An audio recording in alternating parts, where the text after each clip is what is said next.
सीमा गर्मियों की छुट्टियों में अपनी नानी के गांव आई थी। सीमा नानी के घर पहुंचने के बाद अपनी नानी के पैर छूती है और उनसे आशीर्वाद लेती है। तभी उसकी नानी उससे कहती है, इतनी बड़ी हो गई मेरी सीमा, चल जल्दी से हाथ मुंह धो ले, मैं तेरे लिए खाना लगा देती हूँ। भूख लगी होगी ना? हाँ नानी, भूख तो लग रही है मुझे, आपके हाथ के बने हुए पीले दाल और चावल खाने की। कितना टाइम हो गया है मुझे आपके हाथ का बना हुआ दाल चावल खाए हुए। तू तो नौकरी में व्यस्त थी, तो तुझे कहाँ से टाइम मिलेगा अपनी नानी के लिए? और जब इतने टाइम बाद आई है तो ज्यादा टाइम के लिए रुक कर जाएगी तू। हाँ नानी, इस बार पूरे 2 महीने के लिए आई हूँ। सीमा की नानी अंदर जाकर उसके लिए खाना बनाने लगती है। सीमा कमरे में अकेली होती है, तभी उसे किसी औरत के रोने की आवाज सुनाई देती है। वो कभी खिड़की से बाहर झांकती है तो कभी दरवाजे से बाहर झांकती है।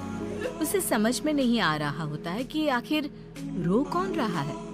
तभी नानी खाना लेकर आ जाती है। वो अपनी नानी से कहती है, नानी, कोई औरत रो रही है क्या? मैं जब से यहाँ आई हूँ तब से मुझे यहाँ किसी औरत की रोने की आवाज आ रही है। हे भगवान, कहीं ये वही तो नहीं? बोलो ना नानी। अरे कोई नहीं रो रहा, ये तेरे मन का वहम है। और तू ना अब खाना खा ले, ज्यादा यहाँ वहाँ की बातों में ध्यान मत दिया कर। जल्दी से खाना खा और फिर मेरे साथ आ जा मेरे कमरे में, दोनों बैठकर खूब सारी बातें करेंगे। ऐसे ही अगले दिन सीमा अपनी नानी के साथ गांव के बाजार जा रही होती है। उसी रास्ते में फिर से किसी औरत के रोने की आवाज आती है। वो अपनी नानी से कहती है, अरे नानी, क्या सच में तुम्हें अभी भी किसी औरत के रोने की आवाज नहीं सुनाई दे रही? मुझे किसी औरत की बहुत बुरी तरीके से रोने और चीखने की आवाजें आ रही है। मैं बहुत परेशान हूँ नानी, आखिर ये कौन है?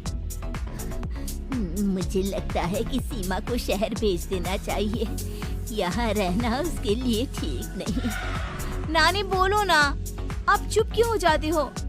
सीमा, तू घर चल, मुझे तुझसे बहुत जरूरी बात करनी है। नानी सीमा को घर ले आती है और सीमा से कहती है, सीमा, कल सुबह तू शहर वापस चली जाएगी। अरे अचानक?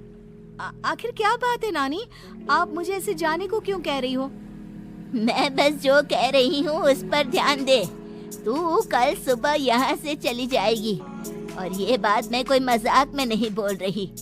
तू कल जाएगी तो मतलब जाएगी। अरे नानी, चली जाऊंगी मैं, ठीक है, पर आखिर बात क्या है ये तो बता दो। मम्मी से कोई बात हुई है या फिर मुझसे कोई गलती हुई है जो तुम मुझे अचानक से जाने के लिए बोल रही हो? देख सीमा, रात बहुत हो चुकी है और मुझे इस बारे में कोई बात नहीं करनी। चल, अब चल के मेरे साथ सो जा। सुबह की बस पकड़कर तुझे शहर भी तो जाना है। सीमा को अपनी नानी का ऐसा व्यवहार देखकर बहुत ही अजीब लगता है। उसे कुछ समझ में नहीं आ रहा होता है कि आखिर उसकी नानी उसे अचानक से गांव छोड़कर जाने के लिए क्यों कह रही है। ये सारी बातें सोचते सोचते सीमा की आंख लग जाती है और वो अपनी नानी के साथ सो जाती है।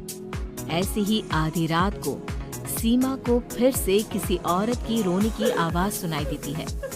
वो उस औरत की आवाज सुनकर बार बार करवटें बदल रही होती है और तभी उसे सपने में भी एक अजीब सी औरत की परछाई दिखाई देती है, जो इतना चीख चीख कर रो रही होती है कि सीमा डरकर उठ जाती है। वो पूरे पसीने पसीने हो रही होती है। वो अपने आसपास देखती है तो घर में बिल्कुल शांति का माहौल होता है। सीमा घबरा जाती है। वो अपनी नानी को जगाने की कोशिश करती है, मगर उसकी नानी नहीं जगती। सीमा को फिर से उस औरत की रोने की आवाज सुनाई देती है। आखिरकार सीमा अपने आप को रोक नहीं पाती और वो घर का दरवाजा खोलकर बाहर निकलती है। आखिर ये माजरा क्या है? आज तो मैं पता करके रहूंगी। अब आवाज का पीछा करते हुए सीमा आधी रात को गांव के चौपाल के पास बने कुएं के पास पहुंच जाती है, जहां कुएं की चारों ओर बेड़ियां लगी होती हैं। उन बेड़ियों में लगे हुए ताले के साथ एक लाल रंग का कपड़ा और माता रानी का कलावा बंधा होता है। उस कुएं में से सीमा को किसी के रोने की आवाज आती है। सीमा परेशान हो जाती है। इस कुएं में कौन है? कौन है यहाँ? सुनो, कौन है? कौन रो रहा है? वो चिल्ला चिल्ला कर पूछती है और साथ ही लोगों को जगाने की कोशिश करती है, मगर किसी को भी उसकी आवाज सुनाई नहीं देती। अब सीमा खुद उस कुएं के पास की बेड़ियों और तालों को खोलने की कोशिश करती है और किसी तरह कुछ देर की मशक्कत के बाद सीमा उसको खोल भी देती है। और जैसे ही वो कुआं खोलकर उसके अंदर झांकती है, सीमा उस कुएं में गिर जाती है। इतने में उसकी नानी की नींद भी खुल जाती है और सीमा को पास ना देखकर नानी परेशान हो जाती है। नानी घबराकर पूरे घर में उसे ढूंढने की कोशिश करती है, जिसके बाद उसकी नानी और सभी लोग उस खूनी कुएं के पास जाते हैं और सीमा की नानी कुएं के पास खड़ी होती है।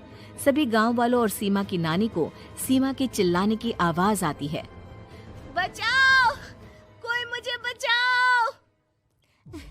मेरी बच्ची, हम आ गए, हम तुझे बचा लेंगे।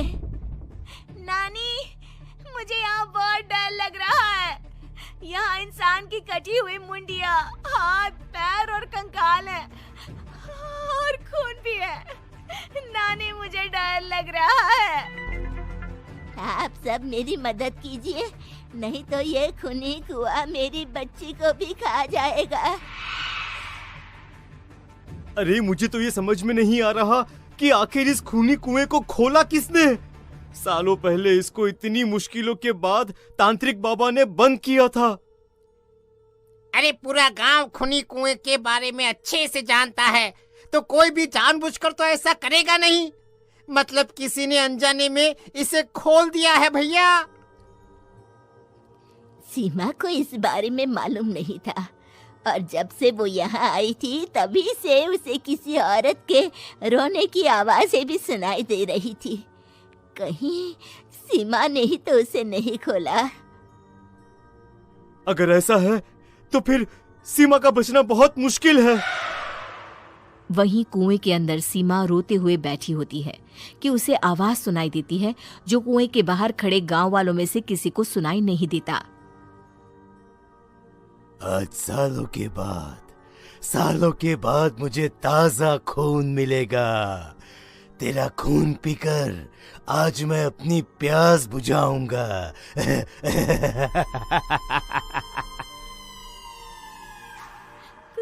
कौन है? मत मारो प्लीज, मुझे जाने दो प्लीज। मैंने किसी का क्या बिगाड़ा है? वो तुझे मरने के बाद पता चल ही जाएगा। जितने में गांव वाले और सीमा की नानी कुछ सोच पाते, उतने में उन्हें सीमा के चिल्लाने की आवाज आती है और अगले ही पल सब शांत हो जाता है।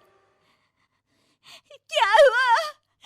सीमा, मेरी बेटी। माफ करना बहन, लेकिन अब सीमा वापस नहीं आएगी। हमें एक बार फिर से कुएं को बंद करना होगा।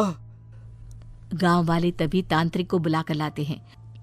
एक बार फिर अपनी शक्ति से तांत्रिक बाबा उस कुएं को हमेशा हमेशा के लिए बंद कर देते हैं और वहां एक बोर्ड लगा दिया जाता है कि यहाँ आना मना है।